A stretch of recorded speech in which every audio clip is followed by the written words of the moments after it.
on, guys? It's Nick from Surfcasting Island, and today I'm going to be talking about how to target striped bass in the back bays. This is a three-part lecture in that I've previously discussed how to target striped bass from the open beach as well as inlets. When I hear the term back bays thrown around in the fishing community, the first thing that comes to mind with me is early season. That's not a general rule of thumb, but that's just automatically what I think and how I've had success in fish throughout the years for these striped bass. And there's two things you want to go about when targeting them early season. You want to find shallow, warm water. Okay, a lot of these fish you're going to be targeting are going to be holdovers in your local areas, as well as fish dumping out from the Hudson 99% of the time. So some key things to start off with. You want to find an area that has a marsh line, whether you're fishing it from the boat or fishing it from the land. And the reason being is it's one of the few things that fish use as cover that they can relate to in the back bays. So a lot of these marsh lines, or I should say a handful of these marsh lines where I have spots, have an undercut to them. That means they have water underneath a laydown. So it's pretty much like a semicircle, and these fish will ride that line underneath the marsh. And the reason being is similar to how I would relate to in my previous lectures of a sandbar, how fish will use it as cover and to ambush fish. The only difference here is you don't really have current in those types of back bay applications. So they just use that to, shadow themselves and, use it so as an ambush point, if you will, to get these fish, or these bait fish, whether they're feeding on rain bait, bunker, and whatnot. So that's one thing I look for. That's proven, productive time and time again. So number two is I look for mussel beds. If there is mussel in my area or any area that I'm fishing, I could guarantee you that striped bass will be there. And it's about what mussel brings and what mussel offers to the area you're fishing, because it attracts not only the striped bass, it attracts bergals, sea bass, porgies, fluke, flounder, whatever bait is in your area and those fish are keying in on. That is pretty much the diet of those bigger fish as well, those 20, 30, 40 pound fish. I don't know what it is, but if I had to speculate, just like an undercut marsh, mussel provides structure for both the bait fish and the bass.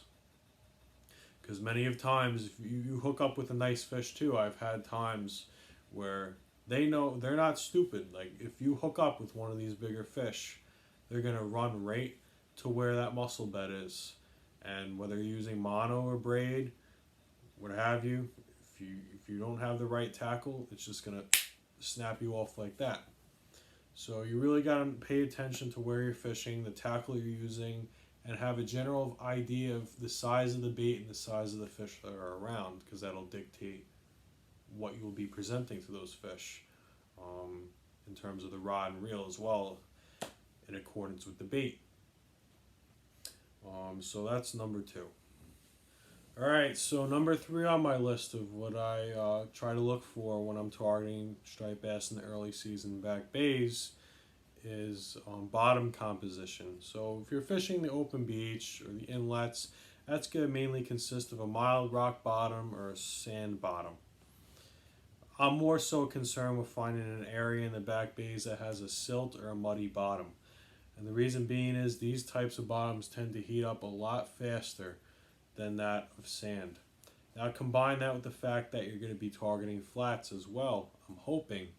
So those two elements together are only going to act as a catalyst for that water temperature to rise, maybe 2, 3, 4 degrees more than that of a sand bottom. And that can make all the difference in getting these fish into a feeding mode and bringing them up onto the flat out of deep water. So with that being said, the final thing or fourth thing I would look for would be similar to that in an inlet when I talked about buoy markers and how they designate the middle of the channel. And that pretty much shows where the drops are. It's the same thing. I have spots in the back bays where, if you can find the edge of a channel, that's just another dead giveaway. These fish will come up out of the deep water if that flat, heats up during the day, being a mud bottom that's shallow, and hopefully some mussel bed around, like I've mentioned previously. These are all, co-founding factors. They're all pieces to the puzzle. And if you could all put it into perspective at the end of the day, this is the primary example or area that you want to target, because you've eliminated the fact that, they might not be here because there's no mussel bottom, or they might not be here because it's not a mud bottom, they might not be here because there's not a marsh line, they might not be here because there's no middle of the channel, there's no marker, or what have you.